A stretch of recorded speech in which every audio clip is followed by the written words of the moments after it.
èèyàn wọn ará ayé ènìyàn ṣòro kò sí èèyàn mọ́ kí là ń gbé èmi là ń jẹ èmi là ń pọ́n gẹ̀gẹ̀ lára ẹ̀ẹ́dẹ́gbẹ̀ta bá a ná jí ó níbẹ̀ àsìkò ọdún pọ̀ mọ́.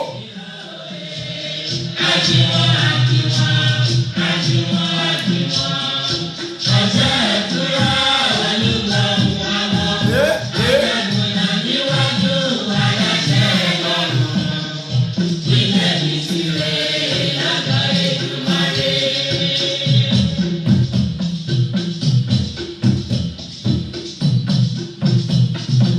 àbò oyún yìí lé o àbí wẹ́rẹ́ àgàn tí kò ì bí ẹ̀kọ́ wọn kò sùn àbí mọ́lẹ́mọ́ ní jẹ́kù ẹ̀yà ire gbogbo lórí wa ò èlò máa rẹ̀.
ẹ kú lé ní gbogbo ibikíbi tí ọwọ́jà ètò yìí bá dé. Ẹ káàbọ̀ sórí ètò yìí gbogbo ẹ̀dá ènìyàn. Bó o lóò dàgbà, bó o lóò gbó, bó bá pẹ́ títí ojú rẹ̀ ó sì máa ń jọ.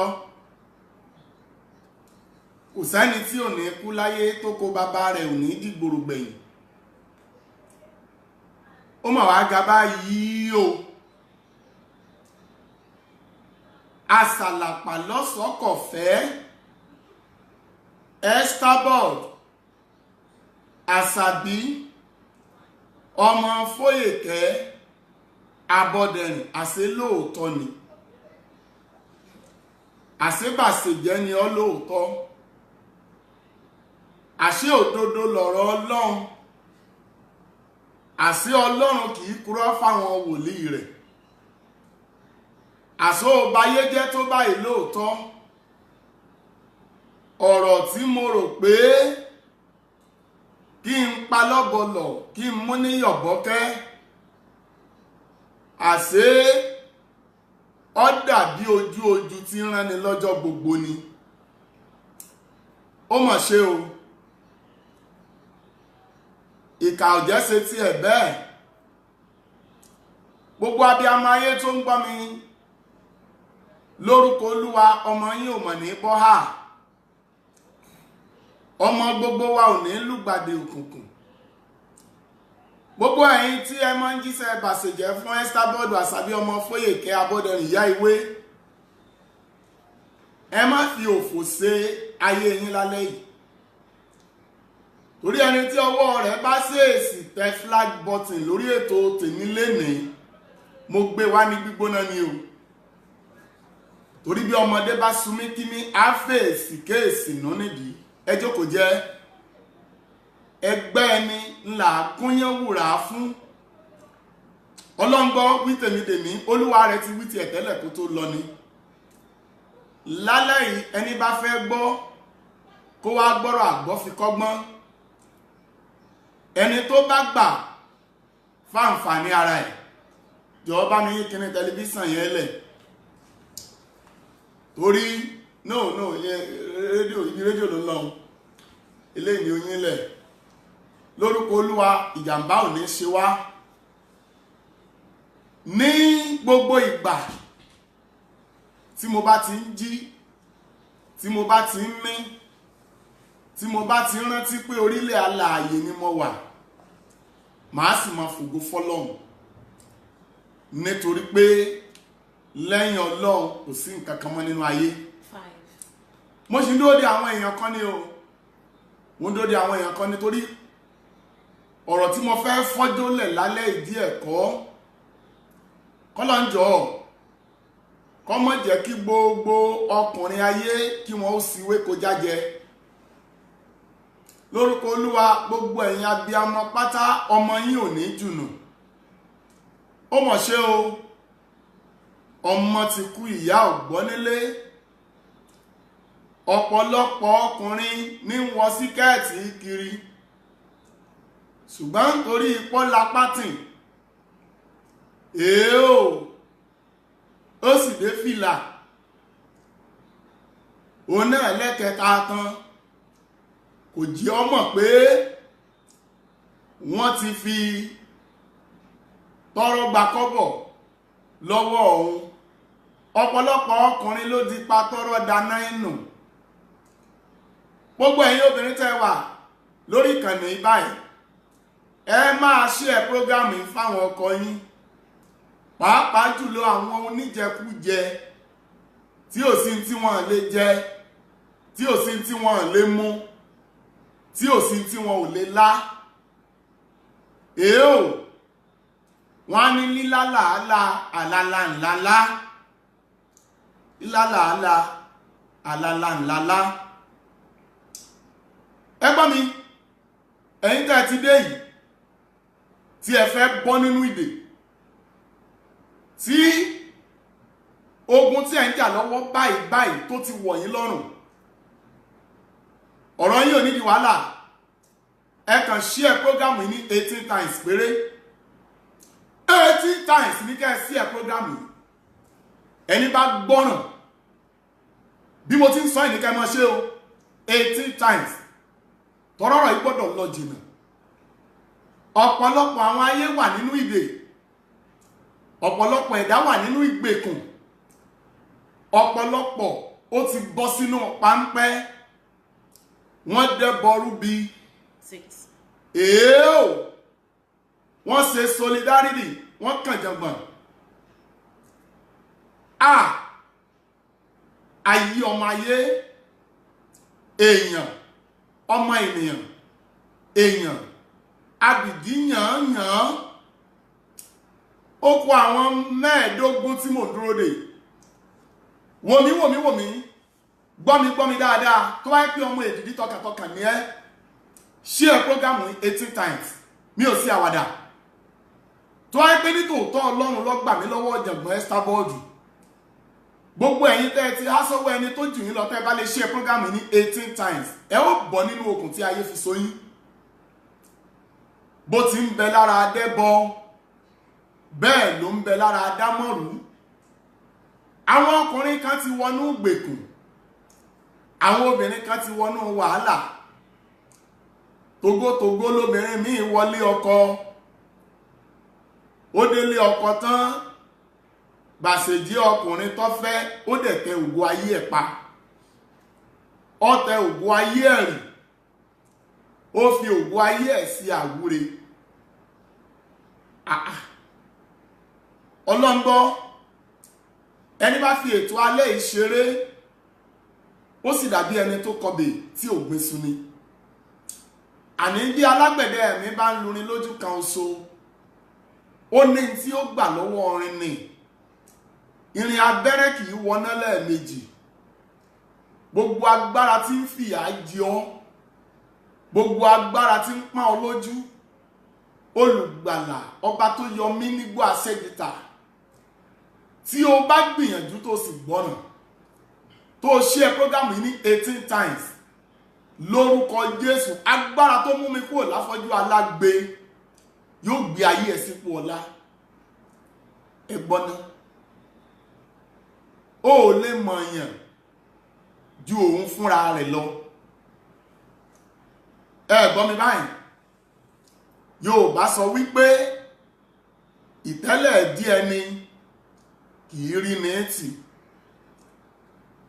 ẹ jẹ́ kí n mú yín wá sí ìrántí mo ṣe ètò kan ní December 2018 mo ní Estabod Àṣàbí ọmọ Fóyèké Abọ́dẹrìn ó ti kó àwọn kan sínú ìgbèkùn ó sì fẹ́ rì ní ohun tó fi ń sagbára nínú ètò yẹn ni mo ti sọ fún yín pé ọmọ bíbí inú rẹ̀ ó wà lára àwọn tó fi wá agbára tó fi wá òkìkí tí fi ń fẹ́ o lórí ìkànnì ayélujára tó sọra rẹ̀ bí àlùsí ewúrẹ́ tí òun lẹ́ẹ̀kẹ́ méjèèjì gbogbo àwọn tó lè yín mú wọ́n yín mú mo dẹ̀ sọ fún yín mo tún kéde rẹ̀ pé Olúwa sọ fún mi pé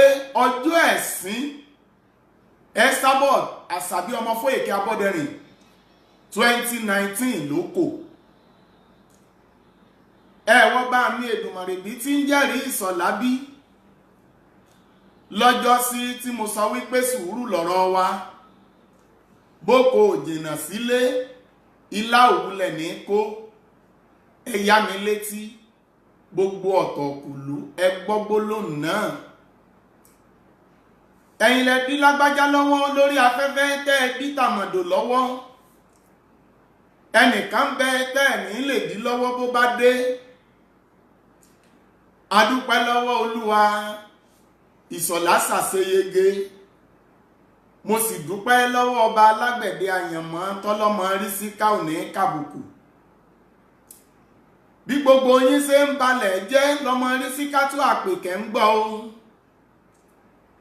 bí n pé aláṣọ àdúà yèyé ọlọ́mọ plenty ọba ńlá dọ̀ọ́kàsì pẹ̀lú anamáyọ̀wá títí lórí mọ̀rúfá lọ́lí làwọn tí gbogbo yín bá jàun èèyàn tiwa ni wọ́n nínú Olúwa èèrà òsì gbọ́dọ̀ rìn wọ́n bí gbogbo ọmọ ewé ọ̀bá fẹ́ kàn jẹ̀gbọ̀n bó bá wá ṣe ní tewì kíké Elédùmarè ló fún mi ṣe ẹ̀dá kọ́ rárá ó ti dá mi lójú àwọn ló ní gbá ìgbín ló ní karahun ó ti dá mi lójú gbangba pé ná ló ní yíyakin àgbọ̀n ìsàlẹ̀ ló ní ọ̀wọ̀ọ̀wù. Olúwa mi mo tún dé wá sọ mi wá gbà mí o ìwọ lọba tí fi súnmọ̀nà lára ọ̀pá ẹ̀tún ọba tí darí ẹni tó bá fẹ́ síbi tó yẹ. Mo fẹjọ́ gbogbo àwọn èèyàn tó fẹ́ yọ mí lẹ́nu lábẹ́ ọ̀run sùn ọ́ tó wá bá mi sẹ́tẹ̀ tó ṣẹ̀ṣẹ̀ wù. Wọ́n ti rẹ́kẹ́ ìjàdè mí ọba lókè tó yọ Yésùfù ní kànga wá kó mi yọ. Èdùmàrè bó bá dúró tì mí ẹ̀rù ọ̀gbà mi oníṣẹ́ ẹbí wọn ò tí ì dẹ̀yìn. Gbogbo ìgbà tí mo bá ń wí pé kòtòrè gegele ṣe bí kí gbogbo ọmọ ewé ọmọ jìnsí nìsọ̀lá ń wí. Bàbá Gàdáfì tó kó sínú rẹ̀ níjọ́un orí ló kó yọ. Ẹnìkan ò lè bọ́ lọ́wọ́ kádàrá kò ṣeé dọ́gbọ́n sí ẹni bá ń tanra rẹ̀ lókù. Ọ̀rọ̀ láwọ́ ẹ̀ kó fomi lò tó gba orí ìtàkùn àgbáyé. Ṣé bí Olódùmarè lọ́kọ ẹ́stábọ́ọ̀dù lọ́nà ọ̀fun tó ní kọmọ ẹ̀ka gbogbo tí ń ṣe fáyé tó jẹ́ iṣẹ́ ibi. Èèyàn tó dé ọmọ bíbí inú ẹ̀ mọ́ gbá ọmọ aráyé ní kàníkùn. Orí ewúrẹ́ ń bẹ́lẹ̀ ẹ́stábọ́ọ̀dù àṣàbí kí ló dé tó òmùgún sẹ́. Èéṣe tó fi gbogbo ọlá ògo àwọn ọmọ tó bí sáyé tó fi wá ṣàwúre lórí ilẹ̀ alààyè. Nǹkan ń bẹ láyé ọmọ aráyé kì í fẹ́ gbàmọ̀ràn òtítọ́. Ọ̀pọ̀lọpọ̀ nínú aláwọ̀ èèyàn dúdú etí wọn kì í gbàmọ̀ràn gidi. Ká mọ́ kọrin ewì ká mọ́ bújọba lewì tí wọ́n ń fẹ́ bá aṣọ tí wọ́n ń ṣe lẹ́nu ìjà nídà. Òdodo ni ẹ jẹ́ ká sọ fúnra wa ìwà àbàjẹ́ ó ti fọ́n kálẹ̀ lórí ilẹ̀ jù. Bí kó wá bá dáa níwà yóò ràn lú lọ́wọ́ bí kó wá bá burẹ́wà níwà gbogbo wa pátá lákẹ́ran. Ẹ wo bí àbòsí bá burújí ìlú jẹ́ dé ayé ń lọ wà láì.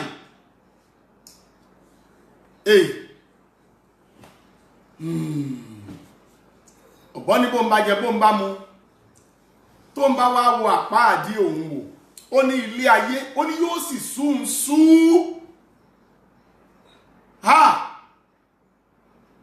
Ayé mọ̀ níkà o ayé wọn mọ̀ níkà o ayé wọn mọ̀ níkà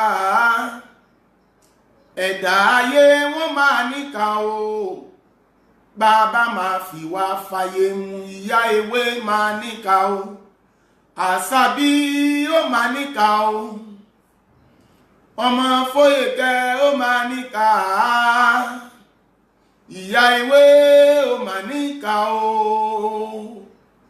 ó pọmọ bíbí ẹ̀ lápasáyé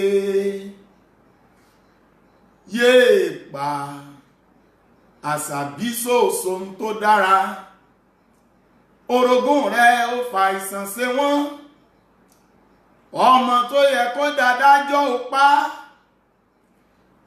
èyí tó yẹ kó di lọ́ọ̀yà yáwèrè ọmọ tó yẹ kó di dọ́kítọ̀ wọ́n rìn lọ Àṣàbí ẹ̀rí ọkàn rẹ̀ ń dá ọ lẹ́bi.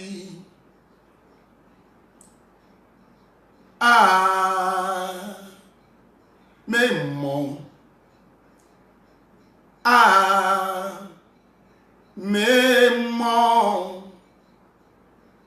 ibi ayé yìí lọ mẹ́mọ̀ ibi ayé yìí lọ mẹ́mọ̀ ayé polúkú musu mẹ́mọ̀ ibi ayé yìí lọ mẹ́mọ̀ o.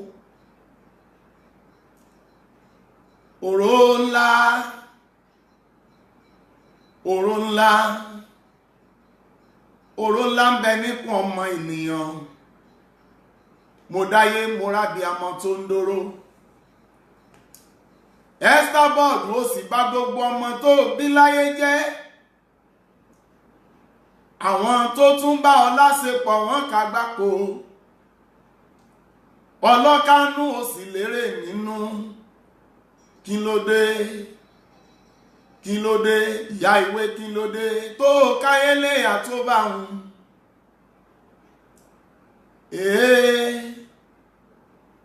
Ẹ wá wà bí a mọ ìkà ẹ̀yin ènìyàn, ẹ wá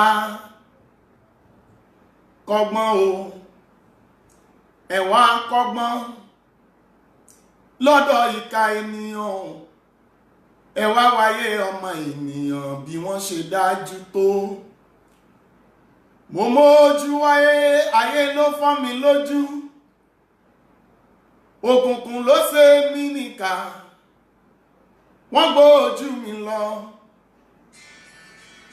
ènìyàn níkà, ayé ń dóró.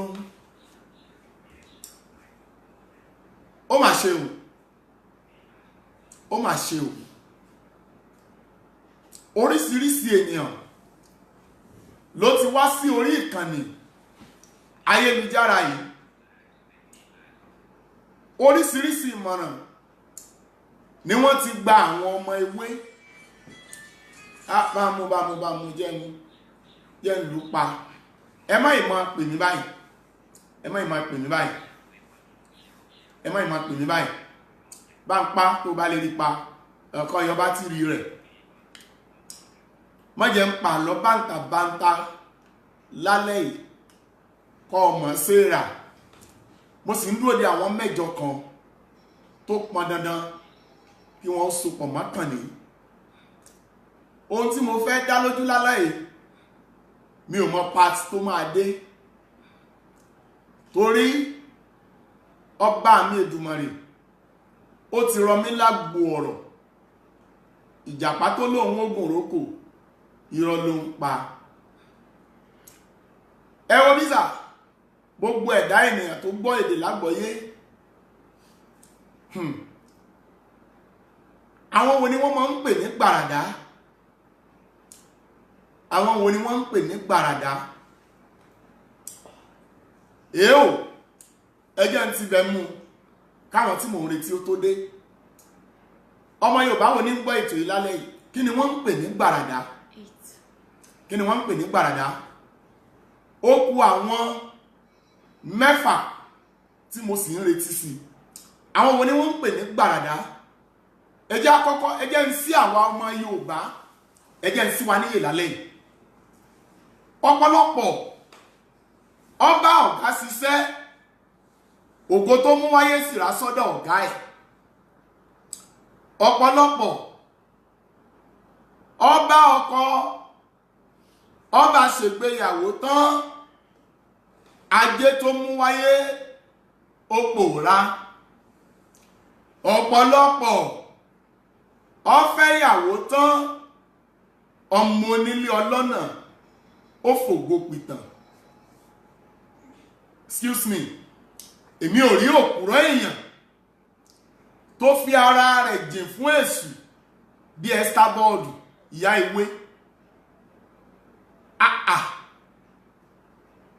Tán bá ń sọ pé professional liar, òpùrọ́ tó gba dìgírì, wàláì tí Ọlọ́run ọ̀bá já irọ́ Esther bọ́ọ̀dù tó bá rojọ́ mọ́ òkú ó dìde nù sàréè níbi tó burú dé. Bálùjàn ló kan tó gbé mi lọ́mọ ọkọ̀ nírọ́ pípa ni o, kò tí àyè mi. Wàláhì Ọlọ́run gbọ́, kò sí ní tí Esther bọ́ọ̀dù ò lè twist lẹ́nu bírí yóò ti sọ irọ́ lóòótọ́ fún ẹni tó bá jẹ́ òpè. Nínú àlàyé tí Esther bọ́ọ̀dù ṣe fún wa lórí ọ̀rọ̀ Gaddafi, Prince Adeniyi Oyewole, bàbá Gaddafi lórí afẹ́fẹ́ ìṣe mo gbà sá. Ewu iná kì í pàwòdì. Ó kú oríire o. Orí àwọn abiyamọ ọ̀nbẹ lẹ́yìn bàbá Gaddafi. Àdúrà àwọn abiyamọ lọ́gbàlẹ̀ bàbá Gaddafi lórí. Bí ò bá ṣe bẹ́ẹ̀, ètò tí Estabod ní ni pé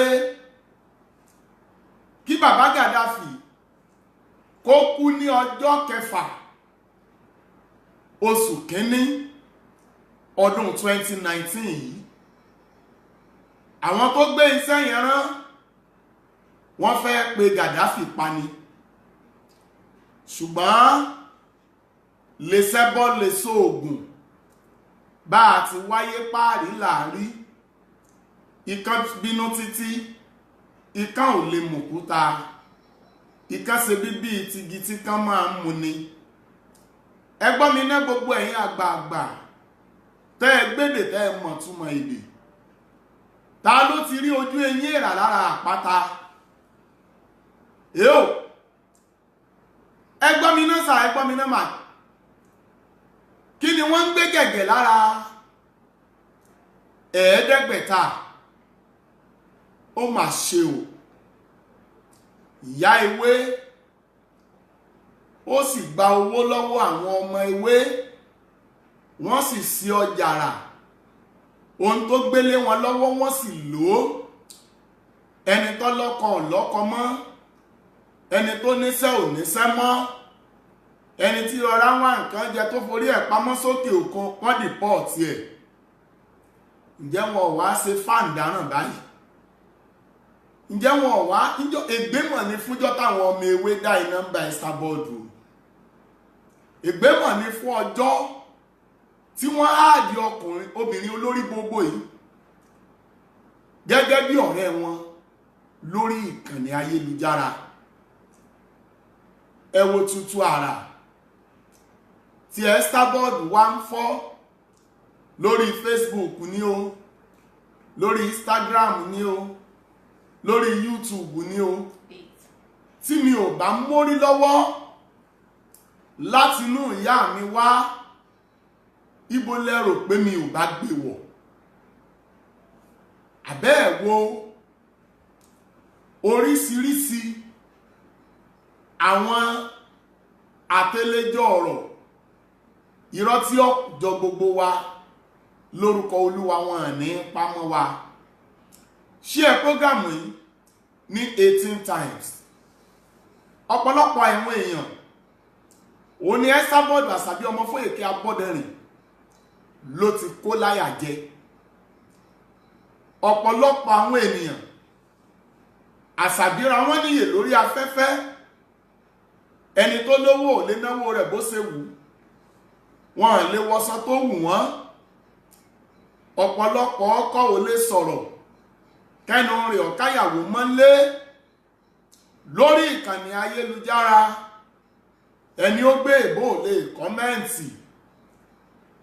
Wọ́n ń bẹ̀rù blọ́gà sọnù kọ́mọ̀ bá àgbórí ẹranko sórí ènìyàn.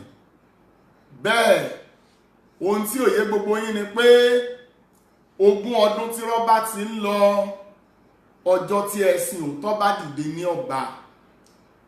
Ó kù àwọn ènìyàn 3 péré tí mo retí, tí mo fi fẹ́ wọnú ọ̀rọ̀ talẹ́ yìí níbi tó gbé jìn, tó kọjá tí èèyàn kan lè kàn fi etí palàbà tàbí kọ́kàn gbọ́ bí ẹni gbọ́ rédíò lásán. Mo béèrè kan lẹ́ẹ̀kan, mo ní kí ni wọ́n ń pè ní gbàràdá? Ẹ jẹ́ n sáré fìyẹn jẹ̀wọ̀ náà. Ó mà ṣe o, ayé mà níkà o. How many minutes online? How many minutes online? 29. Wow, ọgbọ̀n ìṣẹ́jú mo dẹ̀ fẹ́ lò. Ó dá ẹ jẹ́ n fi ìṣẹ́jú díẹ̀ kún. Nínú àwọn tí mo ń retí, ó kù àwọn 2 péré. Mi ò ṣe àwàdà.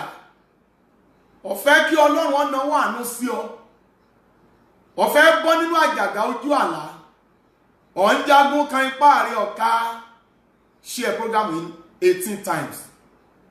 Níwọ̀n ìgbà tí agbára kan ò lè tilẹ̀kùn wípé ilẹ̀ ọmọ mọ̀ agbára tí ń pọ́n ayé rẹ lójú di òkú lónìí. Ẹ jẹ́ kí iye wa ó ṣí. Ẹ jẹ́ kí iye wa ó ṣí gbogbo ọmọ Yorùbá. Ẹ jẹ́ á gba ẹ̀tọ́ wa padà. Ẹ jẹ́ á gba ìgboyà wa padà. Olóṣèlú òdì àrímúmí. Ẹ̀sàbọ́ọ̀dù sì tún sọra rẹ̀ di wèrè sórí ìkànnì ayélujára tó yẹ kó mú gbogbo èèyàn dùn. Ká bá ọ̀rá wa ṣe ká para wa lẹ́rìn-ín. Ó sì kó gbogbo yín láyà jẹ tán po. Èmi ò torí Ẹ̀sàbọ́ọ̀dù lògò lálẹ́ yìí. Ìgbóhùn mi lò mo lò torí pé àṣẹ ti kọjá bẹ́ẹ̀ ṣe fi sí. Omana rakabi shaida marobo shidanja kama sara pasata kabiaba. Ó bá tẹ fúláàgì tó fẹ́ tẹ̀yìn ìwọ ọmọkùnrin wàá gba ikú oníkúkú. Ọlọ́ngbọ́ òfò irú ikú tẹ́nì kankan ò tí ìkú ríran yín ìwọ ló máa kú. Dán lásà kó kọlu idà tí ń kọ yanran. Ìwọ òpònú yìí tó kadúrú ìwé yìí. Tẹ́sítábọ́ọ̀dù mú ọ lẹ́rú. Afọ́fun gbé mú ọ̀dẹ̀. Yóò 18 times ní kẹ́ ṣe program yìí. Ẹnikẹ́ni tó bá sọ pé ìràwọ̀ yín lòun fẹ́ tẹ̀ pa lórúkọ Jésù ìràwọ̀ ẹ̀ máa jábọ́ fún yín lògbà. Kí ni wọ́n ń pè ní gbàràdá? Ọya ẹ fi ìṣẹ́jú méjì sèyún. Kí ni wọ́n ń pè ní gbàràdá? Kí ni túmọ̀ gbàràdá? Ilẹ̀ Yorùbá wá pé gbàràdá. Kí ni jẹ́ bẹ́ẹ̀? Kí ni jẹ́ bẹ́ẹ̀? Ẹ jẹ́ wẹ́ni àkọ́kọ́. Mo fẹ́ wo àwọn mẹ́ta kí n fi gbólóhùn ránṣẹ́ sí wọn.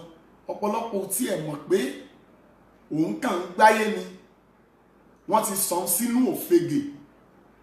Àwọn kan bẹ tí wọ́n ti jù sínú wóríwórí ayé.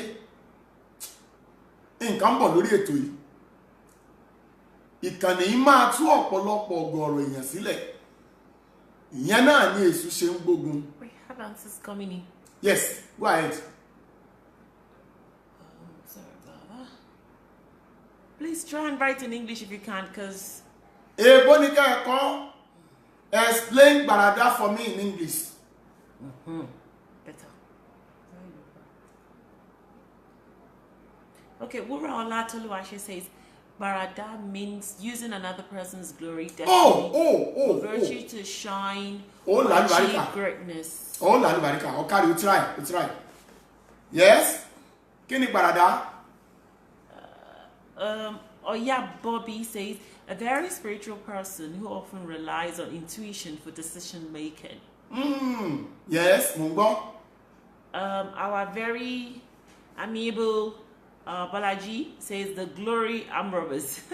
Glory arm robber ọ̀kàrẹ̀ bá àbẹ́jì. Lórúkọ Olúwa tí ẹ ò ní ta sí Canada. Adeyemo Wale says, àwọn tí wọ́n lo ìràwọ̀ rẹ̀.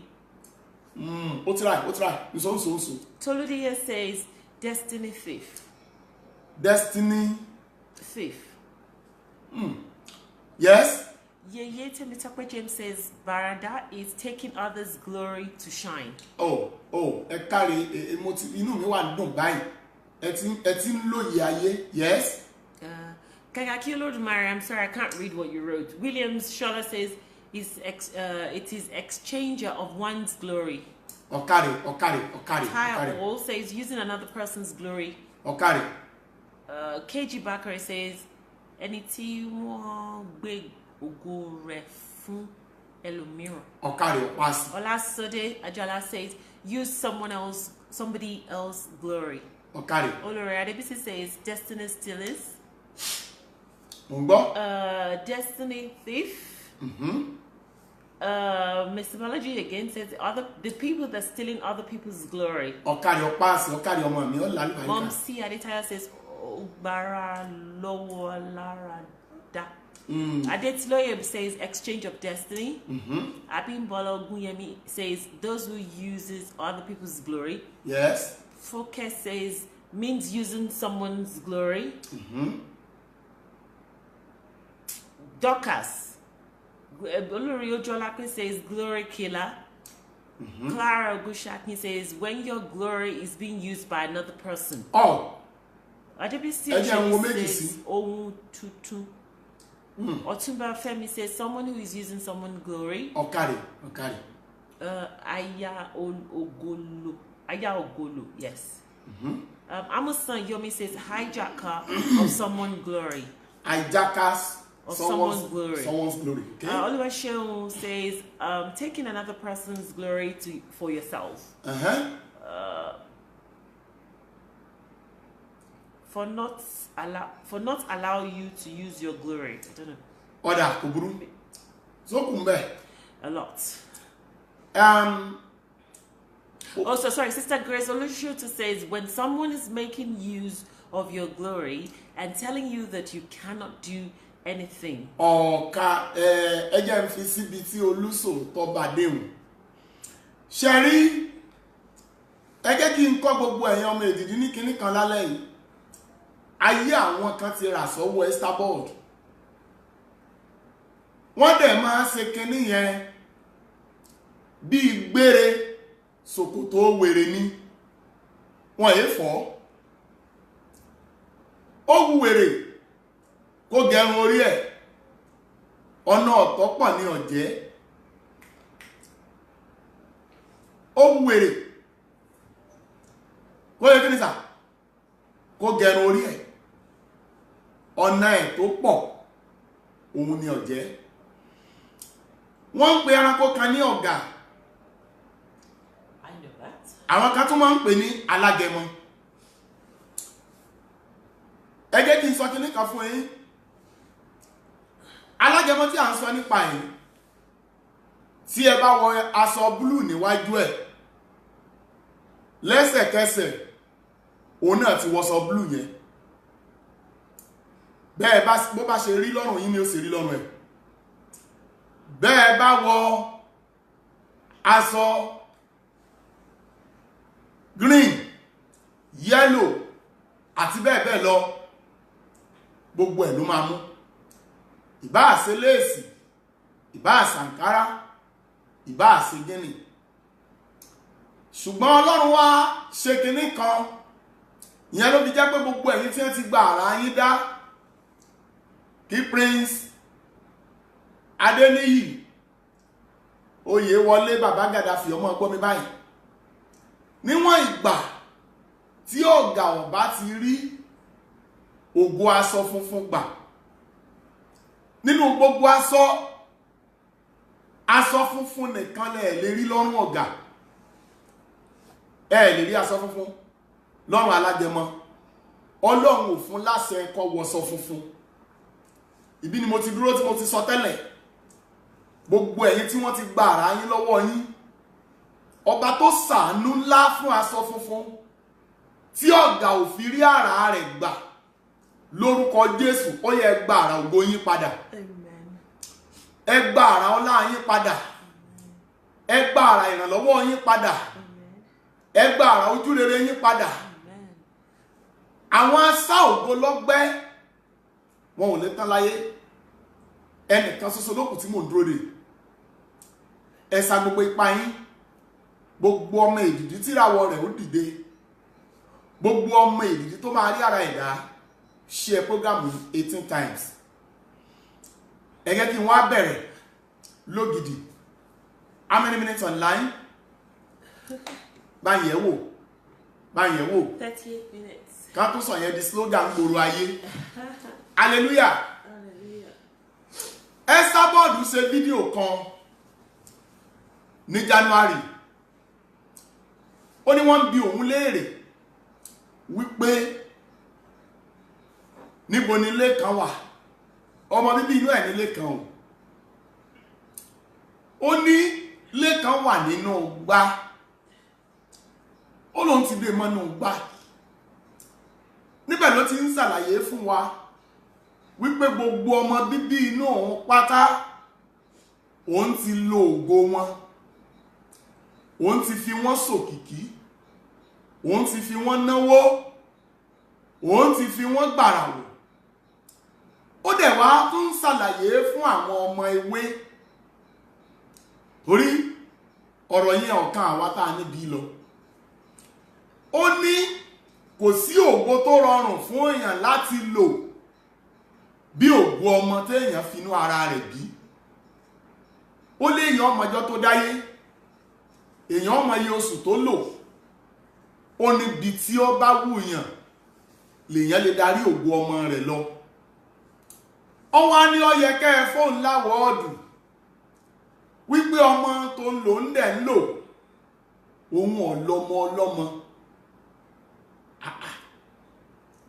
Ṣé ẹ gbọ́rọ̀ lẹ́nu wèrè 57? Sọ̀rọ̀ náà ní Esabod sì sọ ń gbòrò ẹnu yìí.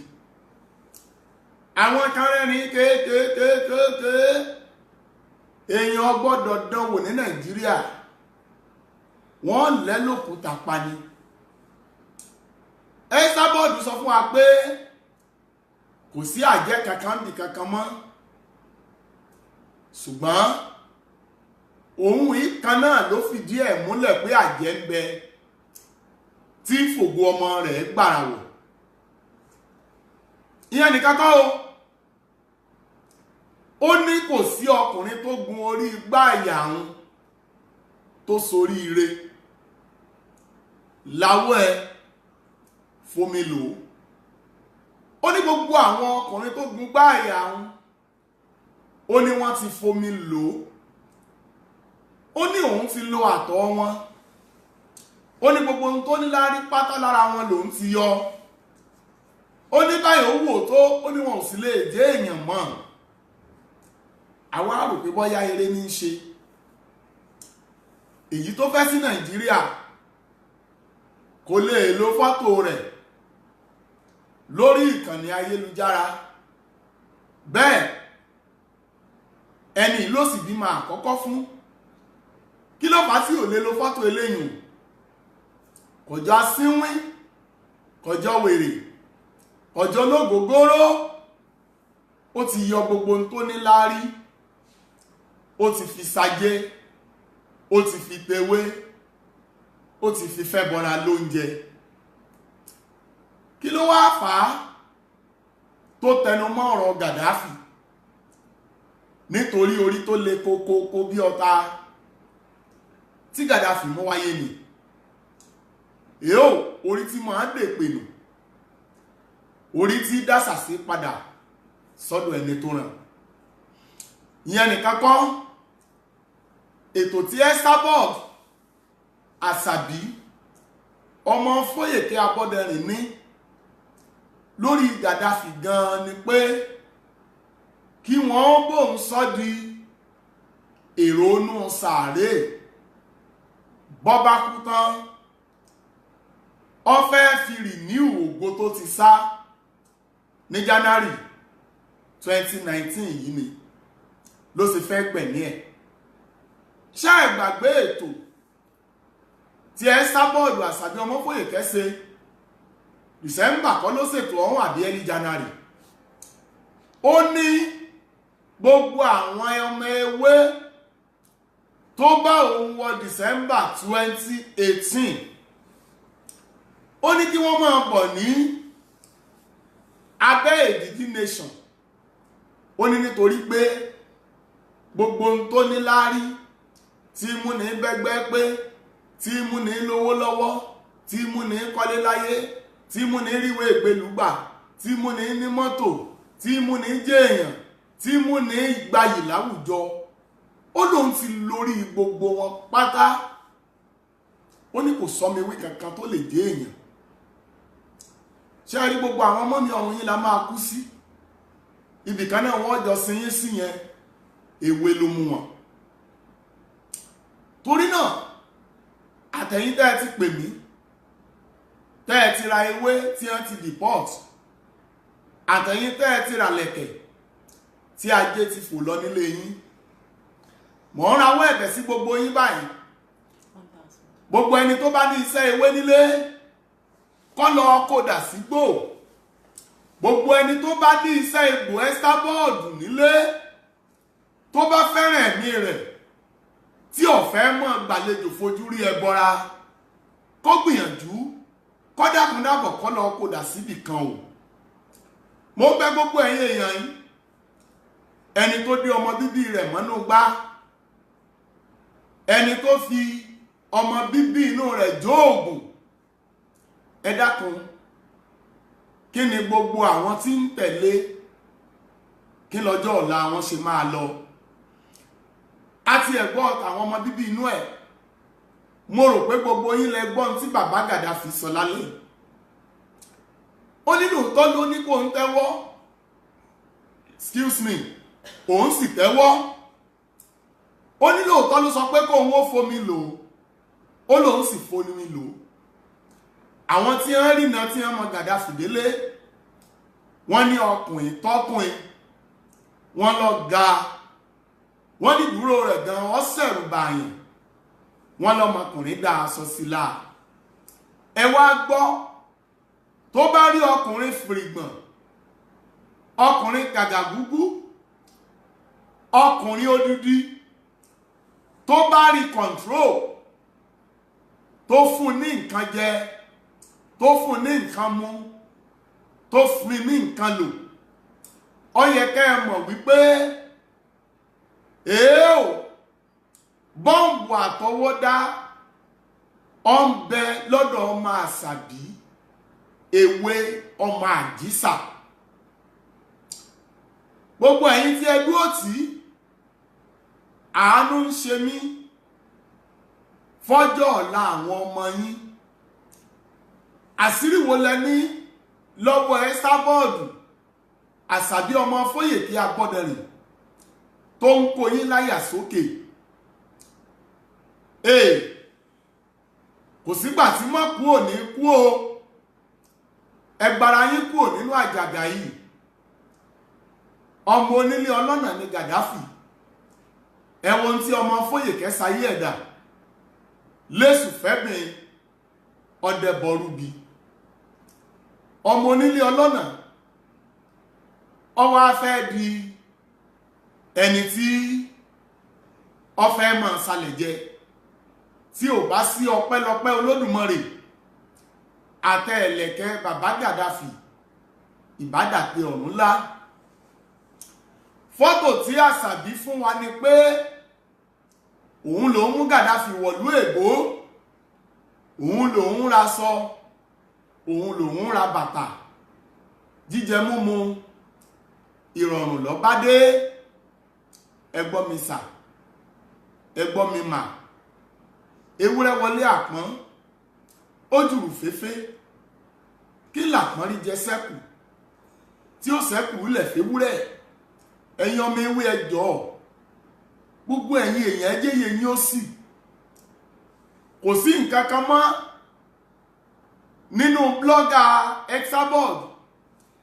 Ẹ jẹ́ wo blọ́ọ̀gì yín, gbogbo ẹni ó bá fẹ́ gbòmìnira, wọ́n blọ́ọ̀gì mi, mo ní mọ́tò tuntun àràǹbarà, wọ́n blọ́ọ̀gì mi, wọ́n bùn mí ní ilé àgbà àyanu, wọ́n blọ́ọ̀gì mi, wọ́n bùn mí nílẹ̀ Ẹ̀pè ní Lẹ́kì phase 1, wọ́n blọ́ọ̀gì mi ò nílẹ̀ ń Bódìjà tẹ́lẹ̀, wọ́n bùn mí ní Sàrè ilẹ̀, wọ́n blọ́ọ̀gì mi,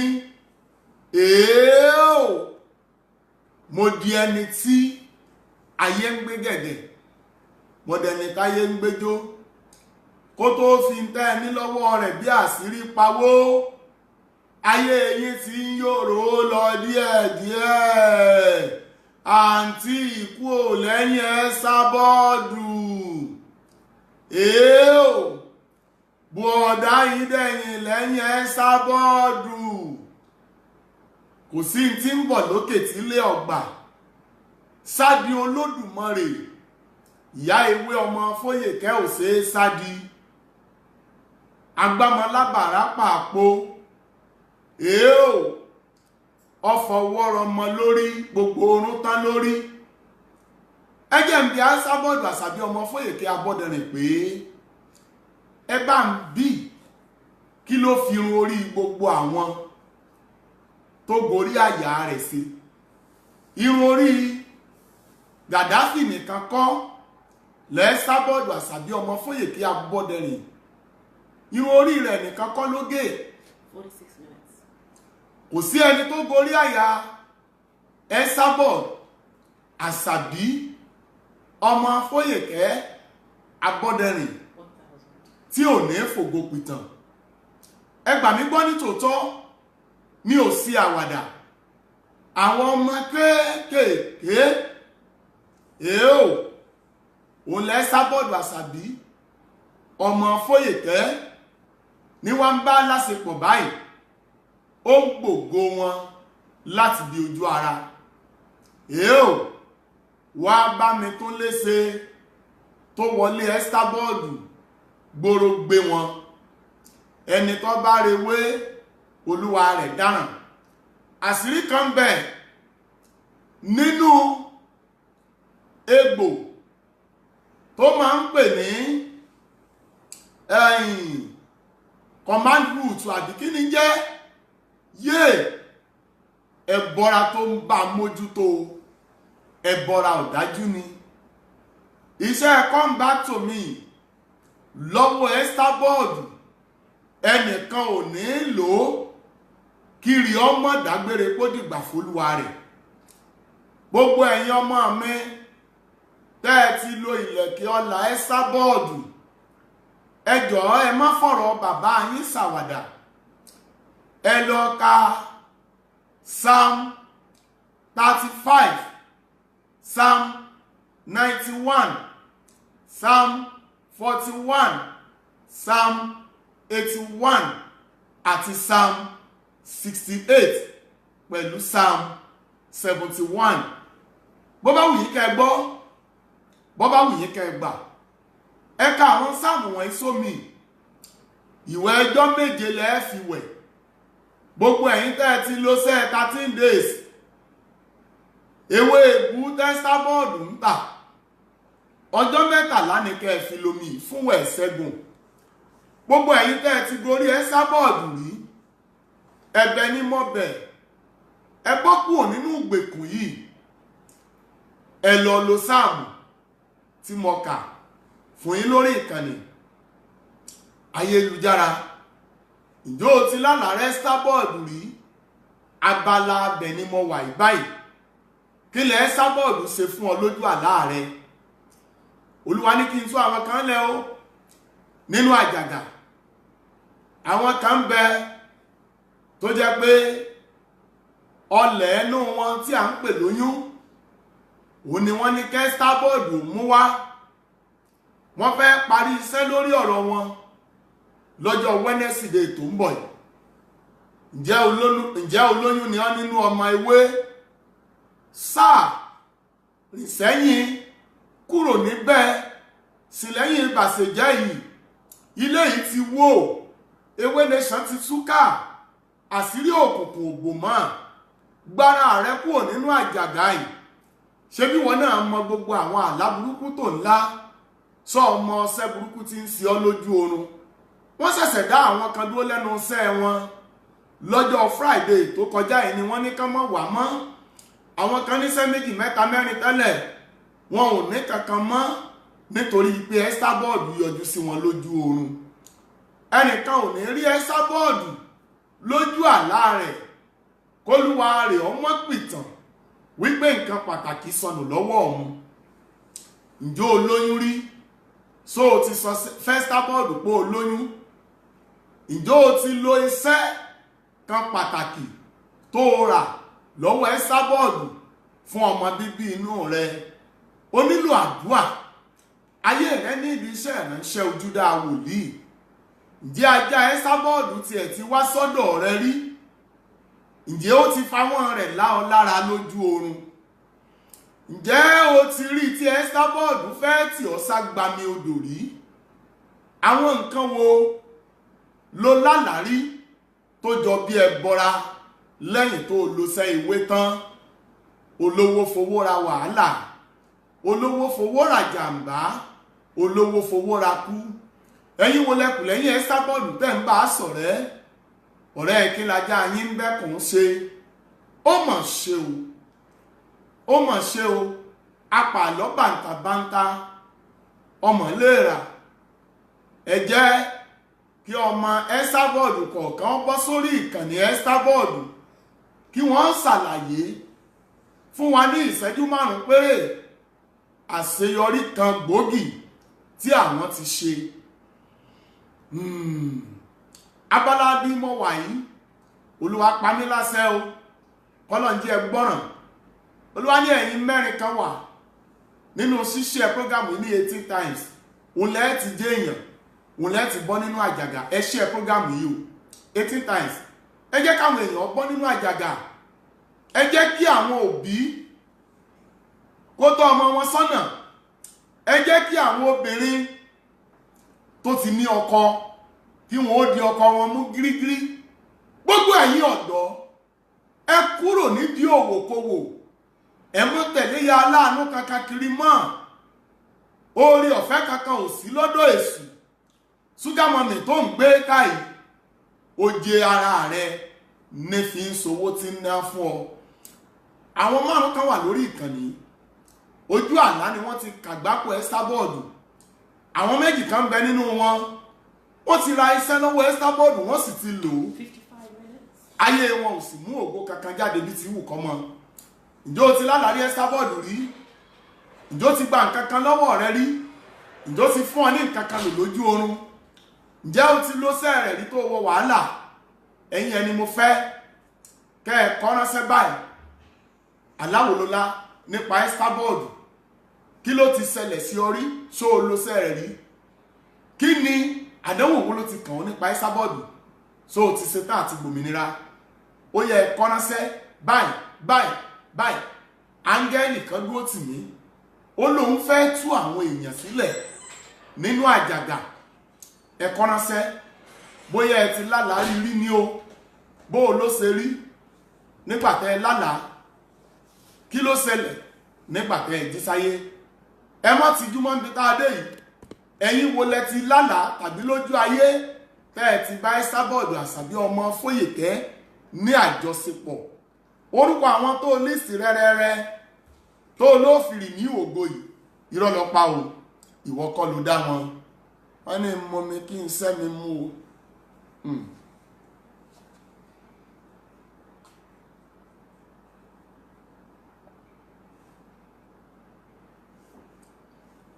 Àbí bẹ́ẹ̀ pẹ́ mọ̀ kó gbẹ̀gbẹ̀ mi ń gbá o. Ó yá ìṣẹ́jú 2 lẹ́ní. Ní part 2 ètò yìí, màá wá mú ìran gan tí Olúwa sọ fún mi nípa Ẹ́stábọ́ọ̀dù ní ìjẹsàn. Màá mú wá fún yín. Èèò àti àwọn nǹkan tó Olúwa sọ pé yóò ṣẹlẹ̀ nípa Ẹ́stábọ́ọ̀dù láìpẹ́ yìí. Ṣé mo sọ fún yín pé yóò kà? Ó ti kà. Àwọn èèyàn ti ń bọ́ nínú ìgbèkùn. Kò sì sí àní mọ́. Mo ti sọ fún yín pé ojú tó bá ti wo gẹ̀lẹ̀dẹ́. People are writing in now and the comment is rolling fast. Ọya. Okay, please keep sending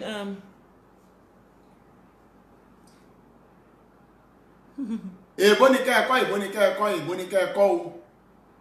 Ẹ̀yin tẹ́ ẹ bá ti ní ẹ̀ǹkáńtà kan àbí kejì pẹ̀lú Ẹ́stábọ́ọ̀dù nìkan, bóyá lójú àlá àbí lójú ayé tí òfò kan ti tọ̀dọ̀ Ẹ́stábọ́ọ̀dù sẹ́yìn, ẹ̀yin ni mo fẹ́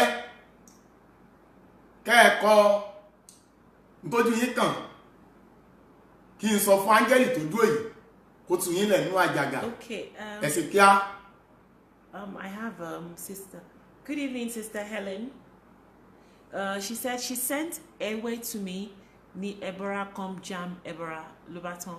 I'm still keeping it as evidence, and Ebora kept begging me for it to select, as I've confined the Ebora and the sender in bondage. Emi yeye luwa ya la ya Ebora.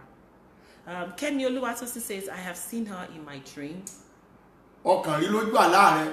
Èyàn ò ní lálàá rẹ̀ Ẹ́stábọ́ọ̀dù kí nǹkan kan mọ́ sólúwa rẹ̀. Princess Adebimpe Alashadura says, she bought Ilekeola but had accident the 3rd day. Only God saved her. Kemi Oluwatosin said, saw her in her dream and she was trying to walk on her head to do surgery for her. Jésù, wọ́n ní ọmọ ọpọlọ wà ní. Yes? So tombe. Kemi, she says again, Ilekeola gave her headache. Okay.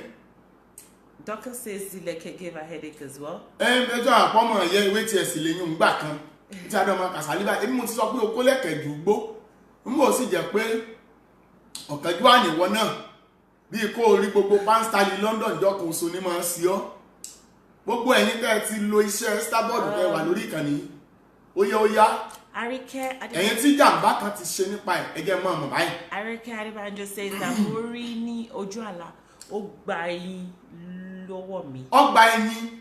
Yeah. You can write your kí náà ń pè yẹn náà experience with Starboard, maybe physical or spiritual in your dream or physically. Write it in English. Sister Ebu says that her sister told her that she stopped following Esabod the day she dreamt about Esabod coming to her in her dream as a man and forced herself to have sex with her.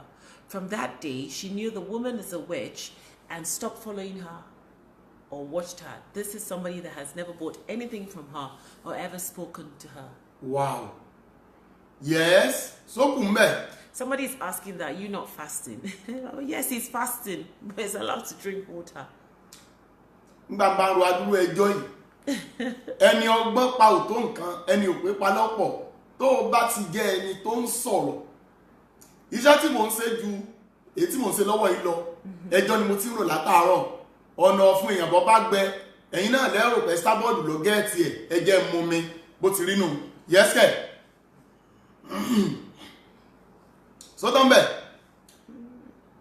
Now, tó bá ti tán, how many minutes online?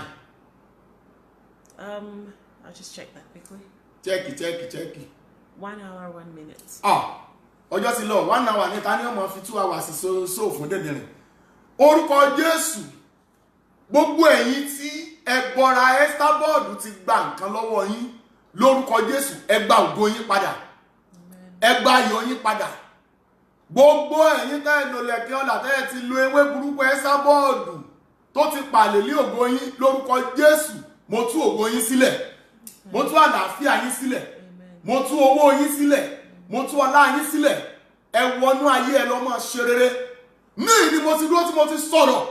Gbogbo ẹbọra tó máa ń yọ ayé yín lẹ́nu lójú àlá lórúkọ Jésù, idà ọ̀run kó kọjá lórí wọn. Ààbò dínà kó yí gbogbo yín po. Àtọmọ ewé àtọmọ èdìdí tó gba Olúwa gbọ́ lórúkọ Jésù, ẹ gba ìtúsílẹ̀. Gbogbo ẹ̀yin tí ẹ ti bá Starboard ṣe lọ́kùnrin lóbìn tẹ́sẹ̀ ti ṣe yín tí ọgbẹ́ ti bá ayé yín gba ìwòsàn lórúkọ Jésù, ẹ gba ìsinmi. Mo mú ọ̀rìn kìíní wí àlàyé bọ̀. Báwo ni Starboard ṣe mọ́ paradà? Àwọn agbára wo ló wá lọ sí Turkey kọ́ lọ́ra lé o? Kọ́ lọ́ra lé agbára ló wá lọ bẹ̀. Ẹ mú ìjì ọjẹ́ ìyàlẹ́nu tó bá tún lóhun lọ sí Mali láìpẹ́ yìí, àṣírí tú. Mọ̀kàn fẹ́ sọ fún Starboard pé Gaddafi ti bọ́ lọ́wọ́ rẹ o. Ọmọ ewé tó bá gbàgbọ́, ó ti gba ìsinmi rẹ̀ padà, ó ti gba òmìnira rẹ̀ padà. Wo bíbá lọ sọ fún àwọn babaláwo rẹ o wípé mo ní 22 ajá ò lè pọ̀ bọ́ o. Mímí lajá mí hẹlẹhẹlẹ, ajá ò forí sọgì. Ẹ fà pé tátà ara pè mí. Ẹ jẹ́ abomi ìwẹ̀ fún sìgìdì bó bá fẹ́ tẹ́. Tó bá jẹ́ pé tagbára ni ọ̀hẹ́rẹ́ ilẹ̀ ní gbogbo yín bẹ́ẹ̀ bá dojú ogun. Òròmọdé yóò máa wòdì. Ìyá rẹ̀ ló mà sá, ọba alágbára gíga lèmi ń fẹ̀yìntì. Ẹ máa wá ẹ̀dọ̀ aáyán, ẹ máa wá ìfun ìrà. Starboard máa wá kálàmù tí a dá ní wáyé fi ṣẹ̀dá mi kiri. Lọ wá irun funfun tó o bá ti rí lórí ọmọ tuntun. Kó o wá ìrùdí ọ̀pọ̀lọ́, kó o kó pọ̀ méyín òkè àgùntàn. Òtítọ́ korò, kó o mú gbá, kó o fi gbọ́dọ̀ omi òkun gbẹ. Nígbà yẹn ni màá mọ̀ ẹ́ lálágbára. Nígbà yẹn ni màá ṣẹ̀ṣẹ̀ wá mọ̀ wípé ó di nǹkan pàtàkì lórí ìkànnì tí a ti ń gbóhùnsáfẹ́fẹ́ tí a ń pè ní kí ni a ń pè ń agbóhùnsáfẹ́fẹ́ ìkànnì ayélujára. Ẹ̀yin eléèbó ẹ máa yanjú ẹ̀. Wo bíbá gbogbo ọwọ́ tó ń gbé, gbogbo tó ń sà, ìwọ náà mọ̀, ó sì ti mọ̀ pé ooru ti mú ọ nínú òtútù. Dúró, dírá o, ìjì ń bọ̀, ìjàngbọ̀n ń bọ̀, àìsàn ń bọ̀ lọ́dọ̀ Starboard ọmọ Fóyèké Abọ́dẹrìn. Ẹlẹ́ṣẹ̀ rẹ kò ní lọ láì jìyà. Gbogbo abiyamọ ayé, gbogbo wòlíì, ẹ máa bá mi gbàdúrà fún bàbá Gaddafi kọ́lọ́n kó jọ nínú àṣẹ àti àánú rẹ̀ kó bá mi fún ní aya gidi. Bàbá Gaddafi á sọ̀rọ̀ lẹ́yìn ètò yìí. Báyà bá kọ ni aya làáfẹ́, ọmọ kan rèé ó dúró ń tòsí, áńgẹ́lì tá a rán sí ọ ọ ń bọ̀ lọ́dọ̀ rẹ, yóò lóyún yóò sì fẹ̀yìn gbọ́mọpọ̀n bí àṣẹ Olúwa. Níhìn ni mo ti wá gbàdúrà gbogbo ẹ̀yin ọkùnrin tí wọ́n ti bà oje ara yín jẹ́, gbogbo ẹ̀yin obìnrin tí wọ́n ti fi kòkòrò tí máa bà oyún jẹ́ sára yín, tí ò jẹ́ ẹ̀rọ mọ́ ti yín gbẹ́jọ́, tí ò jẹ́ mọ́ ṣe lórílẹ̀ alààyè, kí ohun gbogbo tí wọ́n gbìn sí lára tí ò jẹ́ kí ìran Ọlọ́run ṣẹ kó sọ agbára nù. Ẹ má gbàgbé mo wà lórí òkè yìí fún gbogbo oṣù February. Ẹ̀yin tẹ́ bá fẹ́ rí mi, ààyè ṣí sílẹ̀. Ẹ sọ fáwọn ọmọ yín ìbò ń bọ̀ kí wọ́n mọ̀ ṣe jàǹdùkú. Gbogbo kọ́pà pátápátá mo ń ké o. Ibi abáfẹ́lẹ́mọ̀ sọ yín sọ, oníkẹ́ lọ rè sọ lọ́jọ́ òbò lórúkọ Olúwa. Nǹkan kan ò ní sí wá. Ká sì mọ gbàdúrà ọkọ̀ òfurufú tó lè já ní Nàìjíríà tó lè mú kí wọ́n sọ àsíá Nàìjíríà rọ̀ fún odidi ọjọ́ 7 kọ́lọ́run jọ̀ọ́ kó bá wa dẹ́kun ẹ̀. Ẹ̀jẹ̀ tó fẹ́ sàn lẹ́yìn ìbò, ẹ̀jẹ̀ tó fẹ́ sàn lọ́jọ́ òbò gangan lórúkọ Jésù, tiẹ̀ tó lóore mi tó lóore rẹ kò ní símbẹ̀, wọn ní fi wá palẹ̀ ogun mọ́ o. Lágbára Ọlọ́run, lágbára Olódùmarè, ọjọ́ 3 tó gbẹ̀yìn oṣù yìí ẹ jẹ́ kí gbogbo wa wà lórí òkè aláṣeyọrí, ká wá béèrè lọ́wọ́ àwọn áńgẹ́lì tó kájú ẹ̀ tí wọ́n máa ń pín ìrànlọ́wọ́ tí àánú ń sàn lọ́dọ̀ wọn, tí wọn kì í béèrè kí wọn ó tó rí gbà, nítorí a bí wọn, a dá wọn nínú májẹ̀mú Olódùmarè láti yàn ìpín tí a fẹ́ pín fún ọ, wípé ohun gbogbo tó wá sí láyé ó gbọ́dọ̀ yọrí sí rere. Ìsanwó ní blọ́gà ẹ sábọ́ọ̀dù, ẹ máa blọ́ọ̀gì mi nso, ẹ ti wọ wàhálà, ẹ ìparí iṣẹ́ o. Ẹ máa bú mi kì máa iṣó, ẹ máa bú mi kì máa iṣó. Àsìkò tẹ́ ò bú àóyè, àsìkò tẹ́ ò bú mi kì í lẹ́dà, nígbà tẹ́ ń bú mi lẹ́hùn iṣẹ́ o. Ẹ dúró jẹ́jẹ́, kẹ́ ẹ dúró tó Olódùmarè, kẹ́ ẹ sì máa gbádùn Ọlọ́run. 08024241373. Ṣé gbàgbé on the 27 aṣọ funfun gbò ní gbogbo wa máa wọ̀ lórí òkè aláṣeyọrí, kí gbogbo èèyàn ti wà lórí ilẹ̀ yìí láago 3 ọ̀sán, yóò kọjá rádaràda. 28 oníwẹ̀jẹ̀wẹ̀mú. I remain your darling prophet, Bàbá Èdìdí authentic prophet Moses Muideen Kasali Ògo Agbọ́jésù worldwide. Èèò lórúkọ Olúwa, nǹkan kan kò ní í ṣe wá. Lecture yóò tún gbìnàyà ní àkókò rẹ̀ bá a ti ṣe. Ẹ máa gbádùn Ọlọ́run, ẹ faramọ́ Jésù. Èèò gbogbo ẹ̀yin tí ayé ń lé, Ọlọ́run ní kẹ́ ẹ sádi, ìrànlọ́wọ́ kankan ò sí lọ́dọ̀ òkùnkùn. 08024241373. Mo ń bọ̀. 08024241373.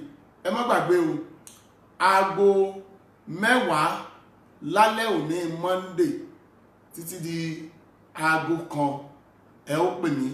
Bákan náà níjọ́ Wednesday, gbogbo ẹ̀yin tẹ́ bá fẹ́ bá mi sọ̀rọ̀, ẹ bá try before that time tí n bá wà tó sì ń wò gbé. Ṣùgbọ́n wákàtí 3 Monday and Wednesday ẹ̀yin lẹ́ni gbogbo bí kíbi tẹ́ bá ti ń bọ̀ láyé, ẹ wọ́n nà kẹ́rí mọ́ní àgàràjì ìlú Ìbàdàn. Tẹ́ bá ti rí mọ́ní àgàràjì ìlú Ìbàdàn, ẹ sọ fẹ́nikẹ́ni bọ́ọ̀dì pé orí òkè aláṣeyọrí òun lẹ̀ ń lọ.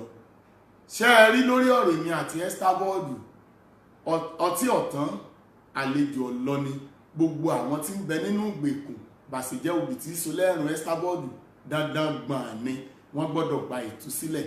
Ẹ máa wí bẹ́ẹ̀ kiri. Wọ́n fẹ́ fún wa ní àlàyé kan ká tó máa lọ. Thank you all of you for joining us. Hope you enjoyed your Sunday. We are getting the Edidioro God's Talent Hunt video. It's been fantastic, Brother Domingo. I got yours. It was really funny, and it was too long though. But Daddy has said we should enter it like that. So don't forget, the 20th of February is the closing date for this 60-second video, and the theme is Edidioro. You can sing, you can read a poem, you can mimic Baba Edidi, you can tell a story, you can dance. Whatever it is that you think God has blessed you with, showcase it in 60 seconds so that you can win a return ticket to the 2019 convention right here on Orioke Alashiyori. And don't forget, tomorrow, Monday night, from 10 p.m. to 1 a.m. is the call time, so get ready. I will pin up the number, the second number to call. And like we said, do not call WhatsApp. And if the number is busy, just be a bit patient and try again. And also on Wednesday night as well, 10 p.m. to 1 a.m., you will definitely get through to Baba Edidi. May God bless us all, and may He watch over us tonight as we go into a beautiful, successful week. God bless you all. Ó dàbọ̀ ọjà oorun ayọ̀ ní gbogbo ohun yóò sùn ẹ sábọ́ọ̀dù àtẹ̀bọ́ra rẹ̀ wọn ò ní lè dẹ́rù bà yín. Ẹ ṣeun púpọ̀.